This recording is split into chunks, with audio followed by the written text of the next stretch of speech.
조금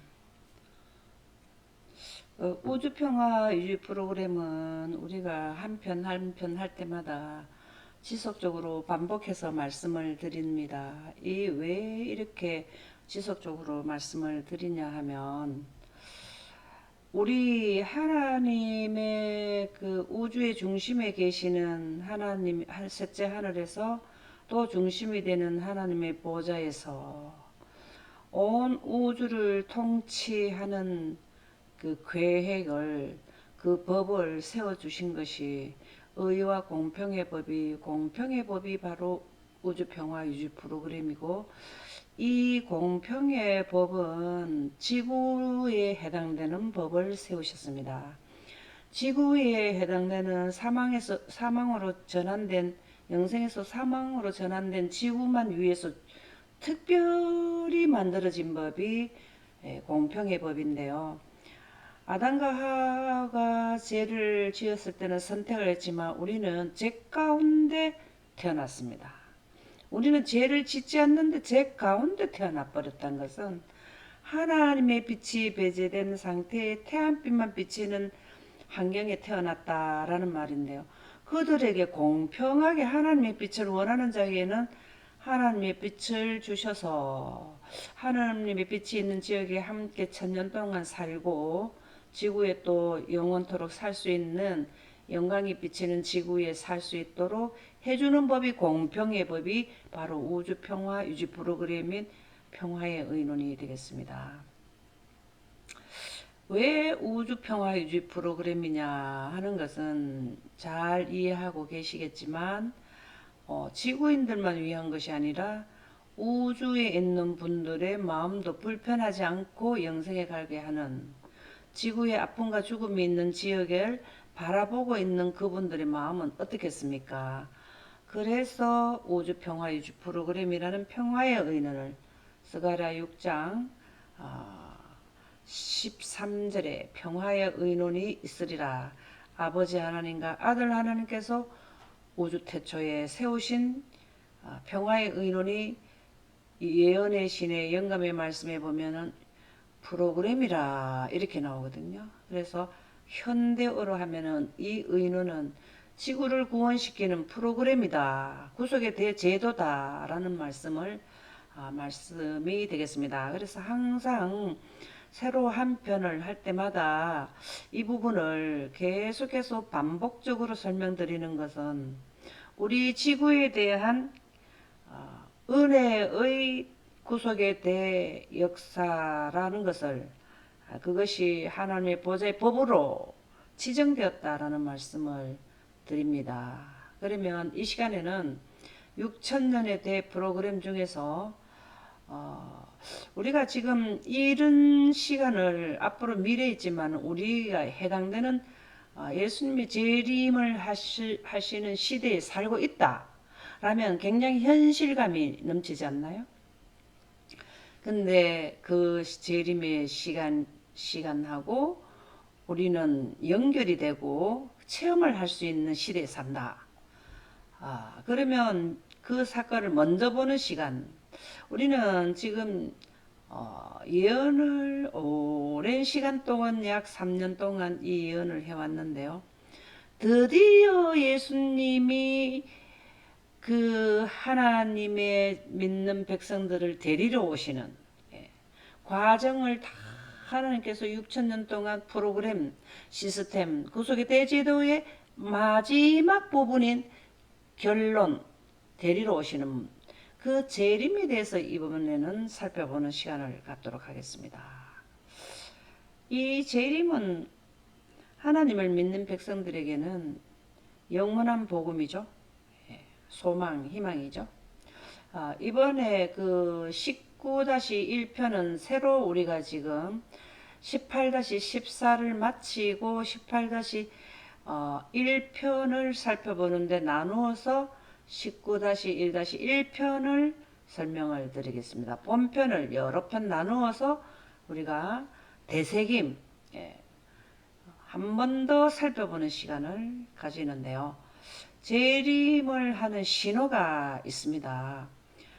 그것이 바로 셋째 하늘에서 되었다라는 음성을 온 우주에 선포하시고 나서 예수님이 구름을 타고 천사들과 함께 지구의 하늘나라에 사는 분들이 입었는 옷을 입혀주러, 셋째 하늘에 영생 가는 분들은 우주복을 항상 입고 있거든요. 근데 지구인들은 우주 바깥으로 절대로 못 나가고 있는데, 우주 바깥으로 아주 편하게 나갈 수 있는 우주복을 입혀주기 위해서 영광의 구름을 타고 지구에 오셔서 원한 자들에게 영광 가운데서 영광의 옷을, 빛의 옷을 입히셔서 영광의 우주를 다니는 운행수단, 지금으로 말하면 전용기죠. 우주 전용기, 하나님의 우주 전용기에 태워서 셋째 하늘에 데려가십니다. 그 재림 전의 신호가 바로 뭐냐면 되었다라는 말씀이 되겠습니다. 그러면은 조금 전에도 말씀드렸지만 재림을 하실 수밖에 없도록 시간이 일곱째 재앙 대접, 일곱째 대접을 쏟는 시점이 왔는데요. 그때 되면은 되었다를 안 할 수가 없습니다. 왜? 인류 역사의 종결점, 구속의 대경륜의 우주평화유지 프로그램의 종결점에 왔기 때문에 때가 찼어요. 그래서 인류를 하나님께서는 공기를 빼면은 재림하시는 날짜 선포가 됐을 때 이미 공기가 빠지는데 빛으로 옷을 입혀서 하늘나라 데려가시는 그 시점에 왔어요. 그걸 넘을 수가 없다라는 거죠. 그랬을 때 재림을 하는 그 되었다 알리는 신호, 재림을 할 수밖에 없는 원인 제공이 바로 되었다라는 말씀이 되겠습니다. 누가복음 21장 26절 한번 읽어보세요. 사람들이 세상에 임할 일을 생각하고 무서워하므로 기절하리니 이는 하늘의 권능들이 흔들리겠습니다. 아멘. 여기에서 하늘의 권능이 뭘까요? 하늘의 권능이 뭘까요? 영감의 말씀에 보면은 해와 달과 별이라 그랬어요. 흔들리게 한다는 것은 뭐 때문에 흔들리게 됐을까요? 해와 달과 별이 흔들리는 것은 뭐 때문에 흔들렸을까요? 이 음성 때문에 그렇습니다. 되었다 하는 음성 때문에 그 우주로 나간다 했죠. 하나님의 보좌에서 각 지역에, 하나님이 통치하는 우주 각 지역에는 그 지역과 연결되는 통로가 있다. 우리 시대의 소망이 나오죠. 통로가 있다. 그런데 우리는 오리온 성지의 열린 공원으로 되었다 하는 소리가 들리지만 다른 지역에도 이 소식을 알려줘야 되죠. 그래서 우주적으로 예수님께서 제의 제에 참여하지 않는 분과 참여했는 분들의 결과를 놓고 이제 우주에 알린다라는 재림에 대한 원인 제공을 되었다로 하시는 것이, 그러니까 사람들이 세상에 임할 일을 생각하고 무서함으로 기절하리니, 이때 당시에 우리가 예수님이 오시는 날짜 선포할 때도요, 어떤 내용이 나오나 하면은 사람들이 지진이 크게 나잖아요. 지진이 땅의 10분의 1이 무너지잖아요.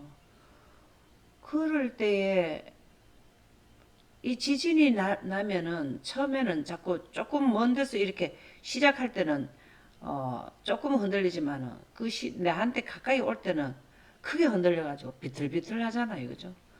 그런데 이때 당시에도 이렇게 된다는 걸 지금도 알려주는데,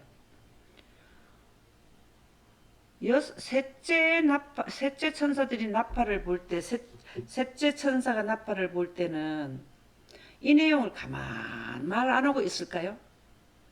나중에 일곱째 나팔을 불 때, 여섯째 재앙이 쏟아질 때, 예수님이 오시는 날짜와 시간이 선포될 때는 지진이 크게 난다, 이런 말 안 했을까요? 하셨어요. 그렇기 때문에 사람들이 이제 여섯째 재앙이 쏟아지고 나팔이 불 때에 인이 떼질 때 뭘 했냐면 날짜 시간 선포될 때 자기가 이미 한번 겪어봤거든. 와, 그 말이 맞네. 그때 막 그 뭐 얼굴에 광채가 나는 사람들이 이렇게 된다고 외치더니 한번 겪었는데 이제 남은 거는 일곱째 재앙밖에 남은 게 없잖아요. 아, 그렇게 되니까 세상의 입맛을 생각. 그때는 더 하다 그랬는데 와, 이때만 해도 사람들이 3분의 1이 죽었는데 여섯째 재앙 때. 근데 일곱째 대접을 쏟게 되면은 다 죽는다 했는데 그러니까 막 예언은 듣기는 들었거든요. 믿지를 않고 따르지를 않았을 뿐이지. 세상의 입말리를 생각하고 무서워함으로 기절하리니. 왜 그러냐? 하늘이 아유, 해와 달과 별들이 흔들린다 소리를 들었는데 그러면 지구는 완전 춤을 추는데 이거 큰일 났네. 이런 내용이라는 거죠. 이 내용이 지금. 그래서 이제 뭐 세상 끝이 다 됐다는 거는 그들도 느꼈다는 거잖아요. 어쨌든. 예, 마태복음 24장 30절에 보면 그때라는 건 일곱째 대접을 쏟을 때 징조가 하늘에서 보이겠고 하늘에서 무슨 현상이 일어날까요? 그 하늘이 걷는들이 흔들리면은 그래서 하늘에서 징조가 어떤 게 일어날까요? 지금처럼 구름이 이렇게 흐를까요? 공기층 자체도 흔들리고 하늘에 떠 있는 구름 자체도 위치 이탈을 하는 거죠. 막 이리 갔다 저리 갔다. 그게 이제 징조가 아니겠어요?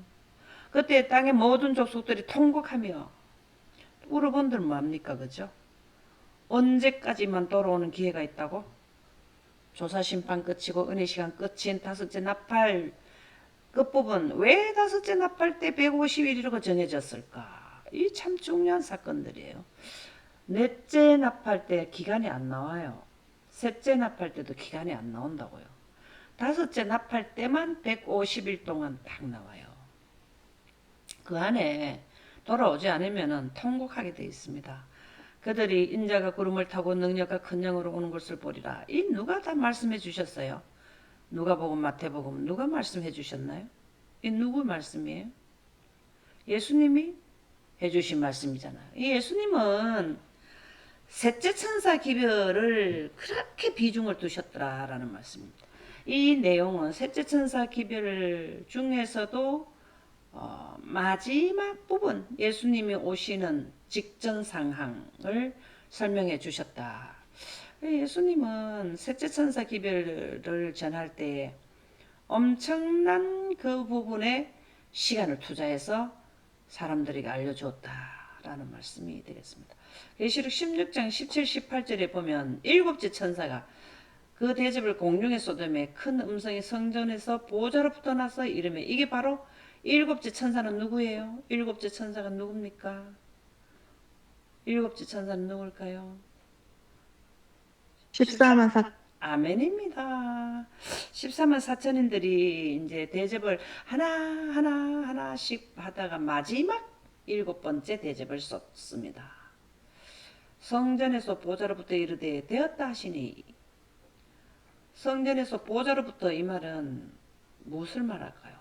보좌. 하늘나라 셋째 하늘에서 하나님의 보좌에서 나왔다. 하나님의 보좌는 온 우주를 통치하는 그 지금으로 우리나라로 말하면은 옛날에는 청와대고 요즘에는 그 뭡니까 옮겼죠, 그죠? 지금 대통령께서 그 있는 통치하는 그 자리 그것이 통치권이 나오는 그 지역이 바로 뭐냐면 보좌. 그 우리나라는 대통령실이지만 하나님 나라에서는 하나님의 보좌 이렇게 보면 된다라는 거죠. 되었다 하시니 번개 음성들과 우리의 소리가 나고 이제 하나님께서는 되었다 우리가 번역하면 되었다인데 원어는 뭐냐면은 번개천둥과 음성과 우리 소리라는 거죠.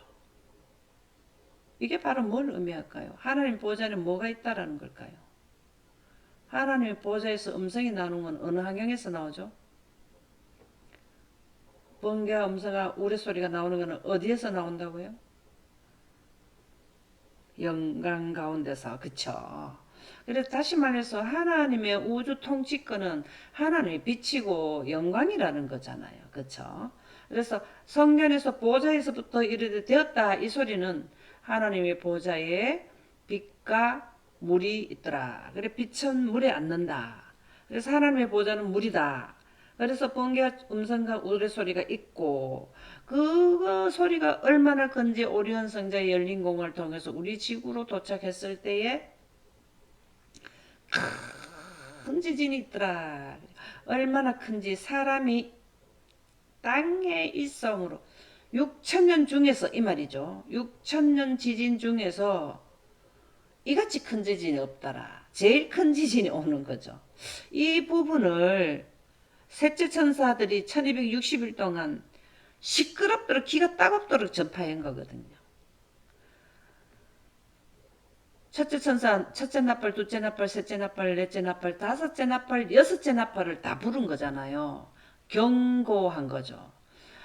현실로 나타나는 거는 성취될 때는 일곱째 나팔을 불어서 대접을 쏟을 때지만 이 사건을 먼저 경고를 다 해줬단 말이죠. 그 경고를 기가 따갑다. 우리가 120년 동안 망치 소리 들어갖고 그 사람들이 너무나 지겹도록 들었는데도 불구하고 8명만 살아서 구원받았잖아요. 그죠? 그래, 살아서 구원받은 분들이 14만 4천인들이 어디에서 셋째 천사 기별 전할 때 셋째 천사들과 연합해서 얼마나 전했는데도 듣지 않아서 딱딱 치니까 이런 말을 하는 거야. 무서워서 기절하리니 하늘의 권능이 흔들리겠습니다. 통곡하고 우리 이렇게 하지 않도록 많은 사람들에게 경고해야 되겠죠. 모세가 출애굽을 할 때 그렇게 경고를 했는데도 자기 장자들을 부모들이 불신을 해서 장자들이 이스라엘 백성들 제외하고는 애굽 나라 사람들도 하나님의 말씀을 순종해서는 자기 장자 안 죽잖아요. 그렇죠? 이스라엘 백성들이 있는 집으로 와서 도피했잖아요. 우리가 이러한 일을 신경을 써야 되죠. 이 지구 마지막 부분에 나타나는 거. 우리가 늘 말씀드리지만 되었다로 공기가 아주 완전히 떠나. 1차 공기는 예수님의 재림 날짜 선포 때, 2차 때는 되었다에는 완전히 떠나간다. 그래서 어두워진다. 이것은 왜 어두워지게 하나님께서 만드시느냐? 공기를 빼야 뭘 한다고요? 공기를 빼야 뭘 한다고요? 하나님께서는 여기가 임산 환경이잖아요. 죽은 자들이 원소로 돌아가는 죽은 자들의 유전자가 여기에 지구에 있잖아요. 그렇죠? 이 지구에 있으면은 이거는 품고 있다 이 말이죠. 그래야 하나님의 영광이 들어와야 해산을 하는 거예요.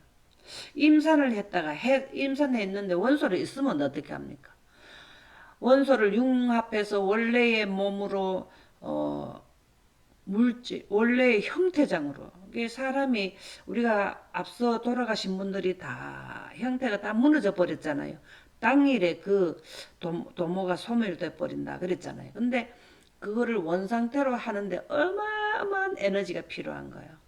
우리가 수소에서 헬륨으로 바꾸는 태양은 내부 온도가 15,000도 이렇다 하면은 그것은 수소에서 가벼운 수소에서 헬륨으로 바꾸는 것만 해도 온도가 그만큼 필요한데 원소를 또 융합을 하고 원래 상태로 몸으로까지 다 만드는 이거는 어마어마한 에너지가 필요하다. 그것은 바로 하나님의 강력한 하나님의 우주에서 최고의 에너지의 강파워인 하나님의 영광 가운데서만 죽은 사람들을 아무것도 눈으로 보이지 않는 원소를 가지고 원래 모습으로 다 만들어 버린다. 원상태로 다 융합한다. 이 참 놀라운 일이에요. 원소 융합 요번에도 제가 그 말씀을 드렸지만 금의 원소도 우주에 있는 그 항성에서는 만들어내기가 어렵다는 거예요. 왜냐하면 항성들의 내부의 온도가 70억도, 30억도, 50억도 내는 항성이 별로 없다라는 거예요. 그래서 그렇게 해서 금의 원소가 그리 귀하다는 거죠. 근데 하늘나라에는 금이 그냥 넘쳐요. 길이 뭐 우리가 예루살렘 안에 길이 뭐라고요? 정금길이라.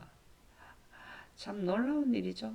그래서 왜 어둡게 하느냐는 하나님을 믿는 자들에게는 복음이에요. 그들을 거듭나게 하는 환경. 거듭난다는 초자연적 신생. 예수님 재림에서 데려가려 하면 빛으로 우주복으로 싹 갈아입혀야 되잖아요. 우리를 옷을 딱 갈아입히는 환경이 바로 뭐냐면은 공기를 빼야 되는 거거든요. 그래서 하나님께서 임산, 원소를 다 죽은 자들의 의인들의 원소를 다 가지고 있는데 해산이라는 건 순식간에 호련히 변화해서 빛으로 옷을 싹 갈아입는 것을 초자연적 신생인 거듭남이다. 그래서 어디서 하느냐? 영광 가운데 산다. 그래서 영광이 들어오려면은 지구에 비치던 대기권에 나타났던 태양빛이 물러나야 된다 그래요. 그래서 하나님은 우주 환경이 생산 환경이라. 임산 환경이다. 생산도 되고 임산도 된다라는 환경이 되겠습니다. 그래서 요엘 3장 16절 한번 읽어보실까요? 나 여호와가 시온에서 부르짖고 예루살렘에서 목소리를 발하리니 하늘과 땅이 진동되리로다. 아멘. 우리가 요엘서도 이게 뭘 말하는 거예요? 이게 지금 요엘서 3장 16절에 이걸 딱 세 마디로 하면 이게 뭘까요? 시온에서 부르짖고 예루살렘에서 목소리를 발하니니 하늘과 땅이 진동되리라. 이게 전체적으로 뭘 말할까요? 하늘의 셋째 하늘에서 뭘 선포하셨다? 되었다를 선포하는 말씀이거든요. 이 요엘 선지자나 우리가 조금 전에 봤던 예수님이 말씀해 주신 거나 그 다음에 사도 요한이 쓰는 계시록이나 전부 다 뭘 말하면 되었다, 이 일곱째 재앙을 말해준다라는 거죠. 그러니까 시온은 하나님의 영광이 있는 데죠. 예루살렘도 하늘의 영광을 말하는 거잖아요. 목소리를 발하리니 이게 되었다라는 거. 그러고 나니까 하늘과 땅이 진동되었다. 하늘이랑은 이거라 했잖아. 대기권, 성지권, 중간권, 열권, 샤마임. 예. 사용하지 않는 단수, 하늘들. 대기권은 스카이. 이건 진짜 단수고, 이거는 복수인 하늘과 땅이, 이 땅이 진동한다. 이때 땅이 세 갈래로 다 갈라져 버린다 그랬죠. 큰 지진이 나서.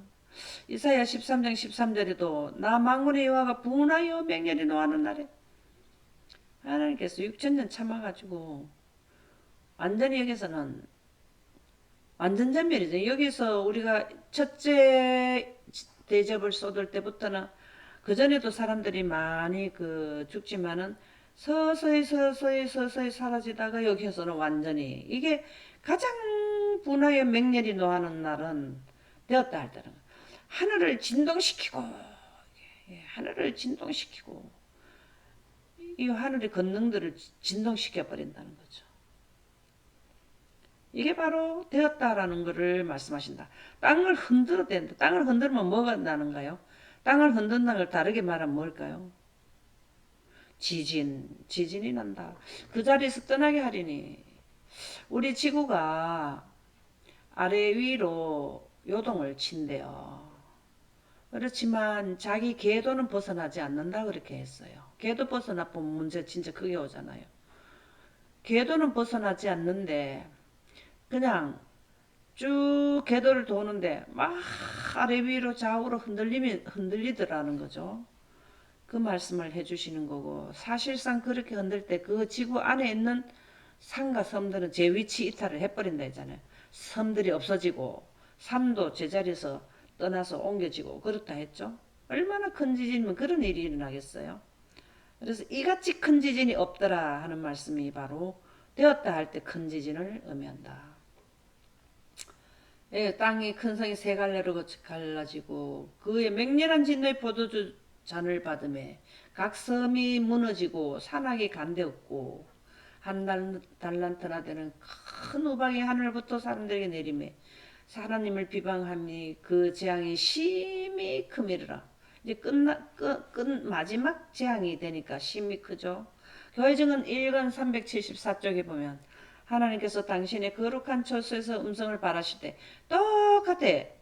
거룩한 거처가 어디냐? 하나님의 보좌인 셋째 하늘에 있는 보좌를 의미하죠. 음성을 발하실 때 하늘이 캄캄해지고, 하늘이 캄캄해지고, 하늘이 종이축까지 떠나가고, 그렇죠? 하늘에서 나오는 불꽃 같은 빛과 무서운 영광만이 흘러나올 것이다. 그러면 셋째 하늘에서부터 하나님의 영광이 공기가 떠나갈 때 내려와서 오리온 성자 열린 공간을 통해 내려와서 불꽃 같은 빛과 무서운 영광이라고 딱 나오죠. 영광만이 흘러나와 지구 전체를 덮게 된다. 이 말이죠. 그렇게 됐을 때 뭐가 되었냐면 14만 4천인들은 살아서 빛의 옷을 갈아입고 그래서 어두워지는 것은 공기가 떠나 빛남이 없음을 의미한다. 우리가 요번에 제가 이 초청 받아서 말씀드렸을 때 창세기 1장 3절이 뭘 했냐면은 빛이 있으라 하며 빛이 있었고 하는 것은 빛은 이미 있었는데 공기를 생성했다. 그때 하나님의 만든 공기를 대기권에 주입시키신 분도 하나님이시고 그것을 빼내는 것도 하나님이 하시는데 주입시킬 때는 공기를 만드셔서 우리가 대낮같이 환하게 요즘에 오늘 지금도 이제 낮이 훤히 밝아오는데요. 밝았는데 이 밝아지는 게 하는 것은 빛과 공기밖에 없는데 공기를 떠나가게 하니까 태양빛이 물러나서 빛남이 없게 되었다. 이것은 어떻게 하냐면 하나님께서 음성으로 되었다라는 음성으로 공기를 빼버린다. 그 말씀이죠. 아모스 5장 20절 한번 읽어보실까요?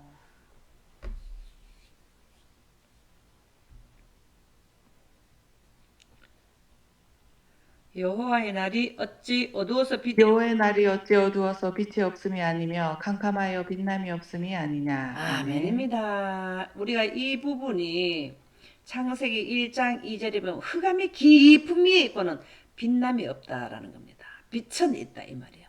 하나님 자체는 창조하러 아버지 하나님과 아들 하나님 창조하러 내려오셨잖아요. 내려오신 그분들은 영생가는 창세기 1장 3절에 빛의 근원지잖아요. 빛 자체이신데 왜 빛이 없는 게 아니고 빛은 있었다. 창세기 1장 2절과 1절 창세기 1장 2절에 흑암이 깊은 위에 있고는 빛이 없음이 아니라는 거예요. 그러면 뭐가 없냐? 빛남이 없다. 공기가 없었다 이 말이고 지금은 공기가 있는데 어두워지는 건 태양은 있다 이 말이에요. 태양 자체 빛은 있는데 빛남이 없다는 공기를 뺐다 이 말이거든요. 아모스 5장 20절 또 바로 뭘 설명을 해준다면 되었다 해서 일곱째 대접 쏟을 때 이때를 설명해 준 말씀이 됩니다. 모든 선지자들은 이 부분을 다 그때 당시 2000 몇백 년 전에 다 영상으로 다 보셨다는 겁니다. 우리도 이제 늦은 비를 받으면은 지금 말씀에 입각해서 설명드리지만 백문이 불여일견이라 눈으로 집착 한번 딱 봐버리면 명확하게 아모스 선지자처럼 이해를 하게 되는 거죠. 우리가 조금 전에 누구에서 요엘, 이사야, 그쵸? 여기는 하인 여사, 그 다음에 아모스, 예레미야도 보면은 똑같은 말씀이에요. 우리가 예레미야도 굉장히 마지막 시대의 설명을 많이 해주셨는데 내가 땅을 본즉 지구죠. 혼돈하고 공허하며 이거 어디서 많이 들어봤습니까? 어디에 있던가요? 이 혼돈하고 공허하며 창세기 1장 2절에 땅이 혼돈하고 공허하며 흑암이 깊은 위에 있고 흑암이 깊은 위에 있다는 말을 거기 빛이 없으며 하늘들을 우르른즉 하늘들이 뭡니까? 대기권, 성층권, 중간권, 열권이 샤마임, 지구의 지붕 4개의 층. 바로 이것이 모형의 제도의 성막의 4개의 덮개, 그거를 우리가 이해를 잘 해보시면 연결이 잘 되죠.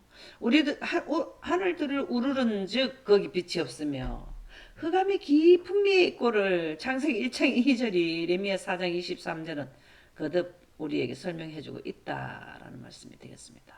이 아모스, 이사야, 예레미야 이러한 분들은 다 일곱째 대접 계시록을 쓴 사도 요한이 받는 거를, 사도 요한은 지금으로부터 2000년 전이지만 아모스, 예레미야는 그때부터 몇백 년 전의 분들이잖아요. 이사야도 마찬가지고 그런 분들도 동일한 내용을 설명해줘요. 내용이 똑같은 걸 해줘요. 그래서 우리는 세천사 기별은 우리가 새로 어떤 기별을 만드는 게 아니에요. 모든 6천년 동안 선지자들이 전에는 모세가 전한 내용이나 아브라함이 전한 내용이나 다니엘이 우리에게 알려준 내용이나 아모스, 예레미야 모든 스가랴 선지자들이 다 얘기했는 내용이 동일한 내용을 셋째 천사들이 전한다 이 말이에요. 그래서 우리는 셋째 천사 기별은 바로 기간 일요일 휴업령이 내리고 난 뒤부터 발생되는 사건들, 이 내용들을 셋째 천사들이 전하는데 그 내용은 현대기별이라 하지만 이 현대기별 자체는 아모스나 예레미야나 모세나 이런 분들이 다 선포했던 내용을 가려져 있는 것을 드러내는 게 셋째 천사들이 하는 일이다라는 말씀이 되겠습니다. 초기문집 43쪽에 보면 초기문집이나 예언의 신을 우리 교회에 주신 이것을 동일한 선지자들이 받는 것을 하인 여사도 봤거든요. 그럼 우리는 마지막 선지자가 누구냐? 셋째 천사들도 하인 여사나 아모스 선지자를 받는 것을 우리가 다 똑같은 시공간을, 미래에 있는 시공간을 본다. 거기에도 보면은 하늘의 권능들이 이 하인 여사도 따로 그분이 새로 뭘 한 게 아니라 성경에 나온 것을 그대로 성경 말씀이에요. 하늘의 권능들이 하나님의 음성에 의하여 흔들릴 것인데, 이게 동일한 우리가 여기에도 보면은 나왔잖아요. 그죠? 예. 여기 똑같은 이 내용을 하늘에서 부르짖는 이 내용이잖아요. 권능들이 흔들린다. 그것을 말씀에 입각해서 동일한 내용을 전해주셨다는 거죠. 흔들릴 것인데, 여기는 하늘의 권능이라는 거는 여기 우리 초기 문집인데 여기 보면 하늘의 권능들이 흔들렸다 했죠. 동일한 이 하늘의 권능을 하인 여사는 뭐라 해줬냐면 해와 달과 별들이라 이렇게 나오잖아요. 이게 하늘의 권능이에요. 그래서 우리가 하인 여사의 상세도가 없으면 하늘의 권능이 무엇인지를 우리가 이해를 잘 못한단 말이죠. 그래서 해와 달과 별들이 제자리에서 움직일 것이다. 참 놀라운 사건 아닙니까? 다른 데는 궤도는 그대로 가던데 이게 누가 그런 말을 해줬나? 하인 여사의 글이 나오는 해와 달과 별들이 궤도는 그대로 가는데 아래 위로 요동친다 이렇게 나오거든요. 그들이 없어지는 것이 아니라 하나님의 음성으로, 이게 해와 달과 별들이 자체가 어디로 그 소리를 인해서 없어지는 게 다른 중력에 의해서 끌려가는 거 아니가. 그 위치는 그대로 지키되 그 자리에서 요동을 친다라는 말씀이 되겠습니다. 그래서 하나님의 음성으로 흔들릴 것이다. 없어지지는 않는다는 거예요. 해와 달과 별은 그대로 있는데 하나님의 음성으로 흔들린다. 흔들린다는 것은 큰 지진이다. 그래서 오늘은 예수님이 오시기 재림 직전에 그 신호, 사인이 바로 되었다. 그래서 이때 당시에 우리도 여기를 들어가서 살 건데요. 이때 당시에 14만 4천인들은 이제 우리는 살았다. 할렐루야 하고, 다른 사람들은 와 진짜 끝났네. 그때 그렇게 말할 때 들을 걸. 그때 와서 고통을 당하고 애통해봐야 소용이 없다. 라는, 우리는 미리 미래를 이끌어서 현재를 보듯이 이해하는 자를 하나님께서는 쓰신다 그랬거든요. 그래서 이 시대의 시공간을 우리는 명확하게 깨달아서 많은 사람들에게 어디를 택할 것인가를 설명해 주어야 한다 라는 말씀이 되겠습니다. 여기까지 하도록 하겠습니다. 감사합니다.